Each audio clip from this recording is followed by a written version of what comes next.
Hello दोस्तों, welcome to sleepy classes.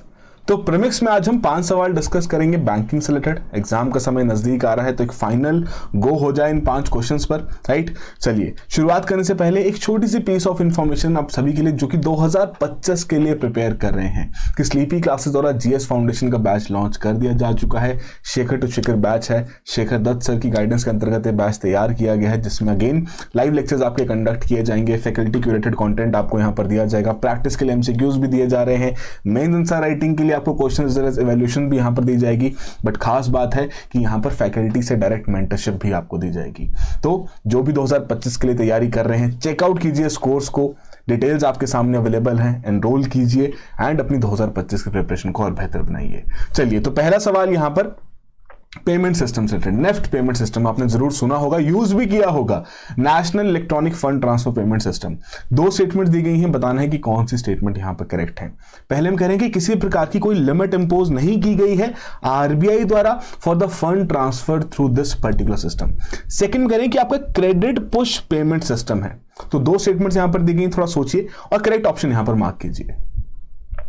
तो basically जिस प्रकार से हमारे देश में डिजिटल पेमेंट्स की ग्रोथ देखने को मिल रही है, और वो चीज हमारे डिजिटल पेमेंट इंडेक्स भी यहां पर रिप्रेजेंट करता है। सो डिफरेंट पेमेंट सिस्टम्स के मोड्स यहां पर अवेलेबल हैं, जिसके माध्यम से ये डिजिटल पेमेंट्स यहां पर कंडक्ट की जाती हैं। RTGS, NEFT, IMPS, right. तो नेफ्ट से रिलेटेड सवाल यहां पर पूछा गया था। तो पहली स्टेटमेंट बिल्कुल करेक्टली बता रही है कि एज सच आरबीआई ने ना कोई भी लिमिट इंपोज नहीं की है। इसके लिए ना यदि आपको कोई डाउट रहे तो नेफ्ट का FAQ सर्च कर लेना है। नेफ्ट FAQ RBI, ये टर्म अगर आप गूगल पे डालोगे आपको पहला ही जो लिंक वहां पर मिलेगा वो FAQ पेज का मिलेगा, जहां पर नेफ्ट से रिलेटेड जितने भी सवाल हैं आपको वहां पर मिल जाएंगे। यदि आपने नहीं पढ़ा अभी तक इन पेमेंट सिस्टम्स के बारे में, लास्ट मिनट रिवीजन आपको चाहिए तो FAQ सर्च कर लीजिए, वहां पर आपको काफी इंपॉर्टेंट चीजें मिल जाएंगी। तो वहां पर क्लियरली ये चीज मेंशन की गई है कि आरबीआई द्वारा कोई भी लिमिट इंपोज नहीं की गई कितने अमाउंट की ट्रांजैक्शन यहां पर होगी। बट हाँ, बैंक्स अपने एंड पर इस प्रकार की लिमिट लगा सकते हैं। सेकंड जो स्टेटमेंट है थोड़ी इंटरेस्टिंग है, थोड़ा कंसेप्चुअल बेस्ड है, कि क्रेडिट पुश पेमेंट सिस्टम है। तो देखिए, पेमेंट सिस्टम ना आपके 2 तरीके के देखने को मिलते हैं। एक आता है क्रेडिट पुल और एक रहता है क्रेडिट पुश। क्रेडिट पुश का मतलब यहां पर क्या है कि जो पेयर है, माने कि जिसके द्वारा यहां पर ट्रांजेक्शन की जा रही है, वही यहां पर ऑथोराइज कर रहा है उस ट्रांजेक्शन को, उसी के द्वारा ट्रांजेक्शन अंडरटेक की जा रही है पेयर द्वारा, है ना। क्रेडिट पुल में क्या रहेगा कि जो पेई है वो खुद पैसा आपके अकाउंट से निकाल लेगा। अब जैसे कि मैं एक सिंपल सा एग्जांपल इसमें आपको देता हूं, जो ऑटो डेबिट ट्रांजैक्शंस होती हैं, आपके द्वारा कोई ईएमआई पे की जा रही है ना, आपने किसी फाइनेंसिंग टूल का यहां पर यूज किया है, डायरेक्टली अपने सेविंग अकाउंट के साथ आपने ऑटो डेबिट ट्रांजैक्शन वहां पर लगा दिया। तो उसका मतलब क्या है कि वहां पर क्रेडिट पुल है, कि वहां पर आपके खाते से पैसा निकाला जा रहा है बाय पेई के द्वारा, जिसको आप पेमेंट कर रहे हैं उसके द्वारा पैसा यहां पर निकाला जाए। क्रेडिट पुश में क्या होगा, पेयर द्वारा यहां पर ट्रांजैक्शन अंडरटेक की जाएगी। तो definitely RTGS as well as NEFT दोनों के दोनों आपके क्रेडिट पुश पेमेंट सिस्टम का ही हिस्सा यहां पर माने जाते हैं। तो यही सवाल किसी अलग तरीके से हमने अपने FAQ जो FLTs का जो कोर्स बनाया था, 5 FLTs का, उसमें भी डाला गया था। तो अगर किसी को डाउट रहे, अगर उस टेस्ट को किसी ने दिया है और उसमें सवाल देखने को मिले कि क्रेडिट पुश और क्रेडिट पुल पेमेंट सिस्टम क्या है, तो आई होप यहां पर क्लियर हो गया हो। तो दोनों स्टेटमेंट्स करेक्ट होते हुए सी ऑप्शन हमारी यहां पर करेक्ट ऑप्शन है। तो वही डिटेल आपके सामने यहां पर दे दी गई है कि भैया नेफ्ट सिस्टम किस तरीके से काम करता है। इंपॉर्टेंट पॉइंट्स आपको यहां पर मेंशन कर दिए जा चुके हैं। And NEFT credit push system है, माने कि transactions can be originated by the pair, या जो रेमिटर है या जिसके द्वारा पेमेंट यहां पर की जा रही है, टू द बेनिफिशियरी। क्रेडिट पुल में क्या रहेगा कि जो बेनिफिशियरी जिसके पास पैसा जा रहा है वो खुद आपके खाते से पेमेंट निकाल लेगा, बट आपके द्वारा वो ऑथराइजेशन उसको पहले दी गई होगी, जिसे कि ऑटो डेबिट ट्रांजैक्शंस में देखने को मिलता है, राइट। चलिए सेकंड सवाल यहां पर देखते हैं करेंसी मैनेजमेंट से रिलेटेड। 3 स्टेटमेंट्स यहां पर आपको दी गई हैं। कौन सी स्टेटमेंट यहां पर करेक्ट है, अगेन वो आपको बताना है। पहले में कह रहे हैं जो फाइनल अप्रूवल है कि किस तरीके के हमारे बैंक नोट्स रहेंगे, क्या उसका डिजाइन है, क्या उसकी फॉर्म है, क्या उसका मटेरियल है, वो सेंट्रल गवर्नमेंट के पास यहां पर एक ऑथराइजेशन यहां पर दी गई है, राइट यहां पर दिया गया एक तरीके से कि उन्हीं का यहां पर फाइनल अप्रूवल रहेगा। सेकंड कह रहे हैं जो हमारा central board of directors of RBI है, उनके पास अथॉरिटी है, वो स्पेसिफाई कर सकते हैं denomination of the new currency notes जो कि इंडिया में इशू किए जाएंगे। थर्ड में अगेन इंटरेस्टिंग स्टेटमेंट कि ये पॉसिबल है कि भैया एक से ज्यादा बैंक नोट्स में सेम सीरियल नंबर आपको वहां पर देखने को मिले। तो 3 स्टेटमेंट्स हैं, बताइए कौन कौन सी स्टेटमेंट्स यहां पर करेक्ट हैं, राइट। तो देखिए as per the RBI Act of 1934 currency management system यहां पर रन किया जाता है। अब जिसमें सेंट्रल गवर्नमेंट भी इन्वॉल्व है, आरबीआई भी यहां पर इन्वॉल्व है। तो जो डिजाइन फॉर्म या मटेरियल है बैंक नोट्स का, तो बिल्कुल सही बात है कि सेंट्रल गवर्नमेंट के पास ही कंप्लीट ये ऑथराइजेशन दी गई है, कंप्लीट ये पावर्स दी गई हैं कि जी हाँ उन्हीं के द्वारा यहां पर डिसाइड किया जाएगा कि फाइनल अप्रूवल क्या रहेगा।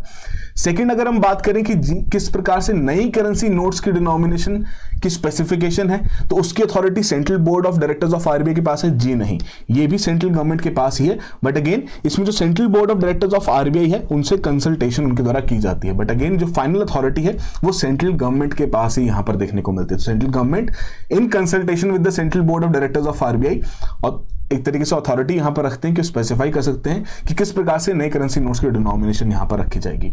थर्ड में अगर हम बात करें कि क्या ये पॉसिबल है सेम बैंक नोट्स का, दो या दो से ज्यादा आपके बैंक नोट्स का कि सेम सीरियल नंबर हो, तो जी हाँ बिल्कुल ये चीज पॉसिबल है। उसमें जो पहले आपके इंसेट लेटर्स यूज होते हैं ना, अल्फाबेट्स वहां पर देखने को मिलते होंगे, वो डिफरेंट हो सकते हैं, राइट, या फिर आपका जो नोट है हो सकता है किसी डिफरेंट गवर्नर द्वारा वहां पर इशू किया गया हो, राइट। तो उस केस में आपके सेम दो इस प्रकार के जो आपके बैंक नोट्स हैं उनमें सेम सीरियल नंबर यहां पर हो सकता है, राइट। तो ये भी चीज आपके इस प्रकार के आरबीआई का डॉक्यूमेंट जो एफएक्यू वाला डॉक्यूमेंट है उसी में ही मेंशन की गई है।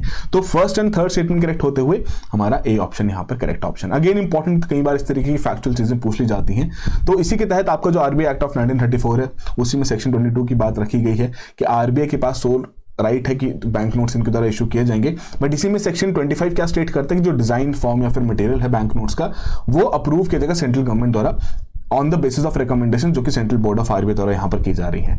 Again Reserve Bank in consultation with the central government and other stakeholders estimate करते हैं कितनी क्वांटिटी के आपके नोट्स यहां पर प्रिंट किए जाएंगे डिनोमिनेशन वाइज, जितनी भी डिमांड मार्केट में रहेगी। एंड सेक्शन 24 है आरबीआई एक्ट ऑफ 1934 का, वही यहां पर एम्पावर करता है सेंट्रल गवर्नमेंट को acting on the recommendations of central board of directors of RBI कि वो स्पेसिफाई करें कि किस डिनोमिनेशन की नई करेंसी नोट्स इंडिया में इशू किए जाएंगे। तो एक सिंपल सा सवाल मैं आपसे यहां पर पूछ रहा हूं, हो सकता है आपने सुना भी उस चीज के बारे में कि आज तक का सबसे हाईएस्ट डिनोमिनेशन का नोट इंडिया में किस वैल्यू का इशू किया गया था, जरा कमेंट बॉक्स में जरूर बताइए। अपार्ट फ्रॉम दैट बिल्कुल यहां पर पॉसिबल है फॉर 2 और more bank notes with the same serial number, but उस केस में उनका इंसेट लेटर डिफरेंट हो सकता है, ईयर ऑफ प्रिंटिंग डिफरेंट हो सकती है, या फिर डिफरेंट गवर्नर के वहां पर सिग्नेचर वहां पर हो सकते हैं, राइट। तो ये चीज हमारे जो स्टैटिक फाउंडेशन कोर्सेज अभी तक जितने भी लोग यहां पर हिस्सा रहे हैं वहां पर भी हमने इस चीज का जिक्र किया है, राइट। तो यहां पर आपकी फर्स्ट और थर्ड स्टेटमेंट करेक्ट थी, ए ऑप्शन करेक्ट ऑप्शन है। अगले क्वेश्चन के ऊपर यहां पर बढ़ते हैं। अगेन एक और सवाल यहां पर उसी जो हमारा एफएलटीज हमने तैयार की हैं 5, राइट, उसी में से ही एक सवाल यहां पर डाला गया था, उसी सवाल को हम यहां पर डिस्कस करते हैं कि देखिए कोविड-19 क्राइसिस के समय पर आरबीआई द्वारा बहुत सारा मनी पंप किया गया था into the banking system, right. तो अब पूछा जा रहा है कि how many of the following would be the necessary consequences of such action. किस तरीके का अगर आरबीआई द्वारा एक्शन लिया जा रहा है लिक्विडिटी बढ़ाने का तो उसके क्या नेसेसरी कॉन्सिक्वेंसेज यहां पर देखने को मिलेंगे, राइट। तो हाउ मेनी मतलब इनमें से 3 में से कितने आपके इस प्रकार के नेसेसरी कॉन्सिक्वेंसेज होंगे। तो हाउ मेनी वाले में थोड़ा सा डिफिकल्ट हो जाता है, थोड़ा सा एग्जैक्ट अगर आपको पता होगा तभी आप इस चीज के बारे में आंसर कर पाएंगे। तो पहले में कह रहे हैं कि भैया आपका मॉनेटरी बेस यहां पर बढ़ेगा, सेकंड में कह रहे हैं कि मनी मल्टीप्लायर यहां पर बढ़ेगा, थर्ड में कह रहे हैं कि आपका जो सेंट्रल बैंक की बैलेंस शीट है वो यहां पर बढ़ती हुई देखने को मिलेगी। तो थोड़ा सोचिए इसके बारे में और करेक्ट आंसर यहां पर मार्क कीजिए। तो देखिए आरबीआई द्वारा पैसा बैंकिंग सिस्टम में किस तरीके से पंप किया जाएगा, ओपन मार्केट ऑपरेशंस के चलते, जिसके तहत आरबीआई क्या करेगा, मार्केट से गवर्नमेंट सिक्योरिटीज परचेज करेगा एंड उसके बदले में रुपया रिलीज करेगा बैंकिंग सिस्टम में, जाहिर सी बात है। अब इस समय पे जब गवर्नमेंट सिक्योरिटीज आरबीआई द्वारा परचेज की जा रही है तो आरबीआई की जो बैलेंस शीट है उसमें जो एसेट वाली साइड है वहां पर गवर्नमेंट सिक्योरिटीज की वैल्यू बढ़ती जाएगी, राइट। तो कहीं ना कहीं आरबीआई की जो बैलेंस शीट है उसमें इंक्रीज होता हुआ यहां पर देखने को मिलेगा, बिल्कुल जाहिर सी बात है, सही बात है। तो इसको हम यहां पर करेक्ट मार्क कर सकते हैं। फर्स्ट की अगर हम बात करें मॉनेटरी बेस M0 के नाम से जिसे हम यहां पर जानते हैं, राइट। तो देखिए M0 में आपकी क्या क्या चीजें आती हैं, करेंसी सर्कुलेशन प्लस जो आपके बैंक के रिजर्व्स हैं। तो आरबीआई द्वारा बैंकिंग सिस्टम में पैसा इन्फ्यूज किया जा रहा है तो जो बैंक्स की ऑब्लिगेशन है कि आरबीआई के पास कितना रिजर्व यहां पर मेंटेन करना है अंडर सीआरआर वो भी यहां पर बढ़ जाएगा। तो जाहिर सी बात है अगर इस प्रकार से आरबीआई द्वारा इन्फ्यूजन किया जा रहा है लिक्विडिटी का इनटू द बैंकिंग सिस्टम तो उस केस में जो बैंक रिजर्व है वो भी यहां पर बढ़ता हुआ देखने को मिलेगा। तो बिल्कुल उसके चलते आपका ए ऑप्शन भी जो फर्स्ट ऑप्शन है वो भी यहां पर करेक्ट है। फिर यहां पर बात हो रही है मनी मल्टीप्लायर के केस में। अब जनरली जो आरबीआई के डॉक्यूमेंट्स में जो हम फॉर्मूला देखते हैं मनी मल्टीप्लायर का वो सिंपली क्या रहता है कि M3 डिवाइडेड बाय M0 जो आपका मॉनेटरी बेस है। तो हमने ये तो एस्टैब्लिश कर दिया कि भैया मॉनेटरी बेस यहां पर इंक्रीज होगा। तो क्या मनी मल्टीप्लायर बिल्कुल बढ़ेगा, क्योंकि सवाल तो नेसेसरी कॉन्सिक्वेंस का पूछा गया ना कि होना ही होना है। तो मनी मल्टीप्लायर बढ़ने का जो ऑब्जेक्टिव है, मनी मल्टीप्लायर पढ़ने के जो जितने भी फैक्टर्स हैं वो तो बहुत सारे देखने को मिलेंगे कि बैंक के पास पैसा बढ़ रहा है बट बैंक आगे लोन जनरेट कर पाया या नहीं कर पा रहा है, वो तो डिफरेंट फैक्टर है, उसका भी इंपॉर्टेंट एस्पेक्ट यहां पर देखने को मिलेगा, वेरिएबल है नेचर का। तो मनी मल्टीप्लायर का बढ़ना जरूरी नहीं है, और यही चीज विद फैक्ट अभी मैं आपको यहां पर दिखाऊंगा भी कि जब इस प्रकार की लिक्विडिटी इन्फ्यूज की भी गई थी तो उस समय पे मनी मल्टीप्लायर इंक्रीज होता हुआ देखने को नहीं मिला था। अगेन बिकॉज मनी मल्टीप्लायर के बढ़ने के केस में, M3 के बढ़ने के केस में बहुत सारे फैक्टर्स यहां पर रिस्पॉन्सिबल है, किस प्रकार की रिस्क असेसमेंट की जा रही है, लोन की डिमांड है या नहीं। तो ये नेसेसरी कॉन्सिक्वेंस नहीं है, बट अगेन मॉनेटरी बेस का बढ़ना और सेंट्रल बैंक की बैलेंस शीट का इंक्रीज होना, ये यहां पर नेसेसरी कॉन्सिक्वेंस देखने को मिलता है, राइट। तो आई होप ये चीज आपको यहां पर क्लियर हो गई हो। तो फर्स्ट एंड थर्ड यहां पर करेक्ट है, जिसके चलते ओनली 2 आपका यहां पर ऑप्शन करेक्ट रहेगा, बी ऑप्शन हमारा यहां पर करेक्ट है। माफी चाहूंगा यहां पर आपका भैया बी ऑप्शन करेक्ट है, राइट, इस चीज को करेक्ट कर लीजिएगा, ठीक है। बी ऑप्शन करेक्ट है कि मनी मल्टीप्लायर का बढ़ना एक नेसेसरी कॉन्सिक्वेंस यहां पर नहीं है, राइट। मॉनेटरी बेस का केस तो हमने डिस्कस कर लिया कि डेफिनेट सी बात है, अगर बैंकिंग सिस्टम में लिक्विडिटी इन्फ्यूज की जा रही है तो बैंक्स की जो रिक्वायरमेंट है रिजर्व्स मेंटेन करने की विद द आरबीआई, वो भी यहां पर बढ़ेगी, राइट। तो जो बैंकर्स के डिपॉजिट्स आरबीआई के साथ वो यहां पर बढ़ते हुए देखने को मिलेंगे। Apart from that money multiplier के केस में अगर हम यहां पर बात करें तो वो डिफरेंट फैक्टर्स के ऊपर डिपेंड करता है। फॉर श्योर मॉनेटरी बेस यहां पर बढ़ने की वजह से लेंडिंग कैपेसिटी बढ़ सकती है, बट जरूरी नहीं है कि बढ़ेगी ही बढ़ेगी। और वही चीज यहां पर देखने को मिली कि जो आपका मनी मल्टीप्लायर था वो आपका डिक्लाइनिंग ट्रेंड में यहां पर देखने को मिला। 2019-20 में 5.57 का था, फिर 5.48 2020-21 में, फर्दर 2021-22 में after the infusion of this kind of liquidity 5.20 यहां पर देखने को मिला, right. Apart from that increase in central bank की बैलेंस शीट तो होगा ही होगा। तो आई होप ये क्वेश्चन आपको यहां पर क्लियर हो गया हो। अगेन आई विल स्पेसिफाई कि यहां पर बी ऑप्शन करेक्ट है, राइट। थोड़ा टाइपो हो गया, सी ऑप्शन यहां पर लिखा गया, बट बी ऑप्शन आपका यहां पर करेक्ट ऑप्शन है। चलिए फिर यहां पर फोर्थ सवाल, अगेन पेमेंट सिस्टम ऑपरेटर से रिलेटेड एक और पेमेंट्स रिलेटेड यहां पर सवाल है। ये टर्म रिसेंटली देखने को मिल रही थी। तो इसी केस में 3 स्टेटमेंट्स यहां पर दी गई हैं। कौन सी स्टेटमेंट इनकरेक्ट है with respect to this payment system operators in India, यहां पर बताइए। पहले में कह रहे हैं जो हमारे पेमेंट सिस्टम ऑपरेटर्स हैं they are authorised by the RBI to set up and operate in India under the payment and settlement systems act of 2007। Second में कह रहे हैं जो आपका National Payment Corporation of India NPCI, वो भी as a payment operator यहां पर काम करता है। थर्ड में कह रहे हैं जो आपके प्रीपेड इंस्ट्रूमेंट इशुअर्स हैं, जो वॉलेट इशुअर्स यहां पर हैं, they are yet to be authorised by the RBI कि उस प्रकार से पेमेंट सिस्टम ऑपरेटर्स का यहां पर काम कर सकें। तो 3 स्टेटमेंट्स दी गई, थोड़ा सोचिए और इनकरेक्ट स्टेटमेंट यहां पर फाइंड आउट कीजिए। अगर लगता है कि कोई भी इनकरेक्ट नहीं है तो भैया डी ऑप्शन आपके लिए बन सकती है। बट यहां पर जो सी ऑप्शन है वो इनकरेक्ट है कि प्रीपेड पेमेंट इंस्ट्रूमेंट के जो इशुअर्स हैं उनको बिल्कुल यहां पर ऑथराइजेशन दे दी जा चुकी है, आरबीआई ने सर्टिफिकेट दे दिया है कि वो as a payment system operator यहां पर काम कर सकते हैं। तो सी ऑप्शन यहां पर करेक्ट है। तो पहली बात, ये पेमेंट सिस्टम ऑपरेटर है क्या? ये वो एंटिटीज हैं जो कि फैसिलिटेट करती है movement of funds between the payers and the payees in electronic payment system. तो बहुत ही हॉलिस्टिक नेचर की ये डेफिनेशन यहां पर देखने को मिल रही है। तो इसके तहत जितने भी आपके सेंट्रल काउंटर पार्टीज हैं जो कि सेटलमेंट यहां पर कर रही हैं, राइट, रिटेल पेमेंट ऑर्गेनाइजेशंस में आपका एनपीसीआई यहां पर आ जाएगा, right, cross border money transfers, जो आपके पेमेंट नेटवर्क्स हैं कार्ड के भी, वो सारे के सारे आपके पेमेंट सिस्टम ऑपरेटर्स के अंतर्गत यहां पर देखने को मिलते हैं और ये ऑथराइज किए जाते हैं आरबीआई द्वारा कि वो काम करेंगे as a payment system operator under the payment and settlement system act of 2007।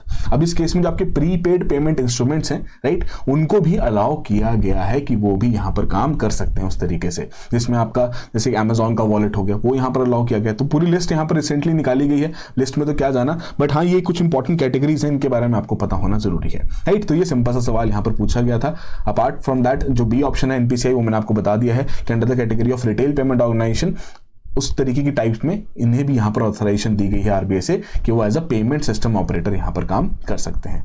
Last जाते जाते बहुत सिंपल सा सवाल, बिल्कुल fact based, statutory liquidity ratio से रिलेटेड कि एसएलआर प्रिस्क्राइब की गई है under the reserve bank of India act of 1934, banking regulation act of 1949 या फिर payment and systems settlement act of 2007 या फिर किसी प्रकार की कोई एक्ट में मेंशन नहीं है, सिर्फ एक रेगुलेशन है जो कि आरबीआई द्वारा यहां पर कंडक्ट की जाती है।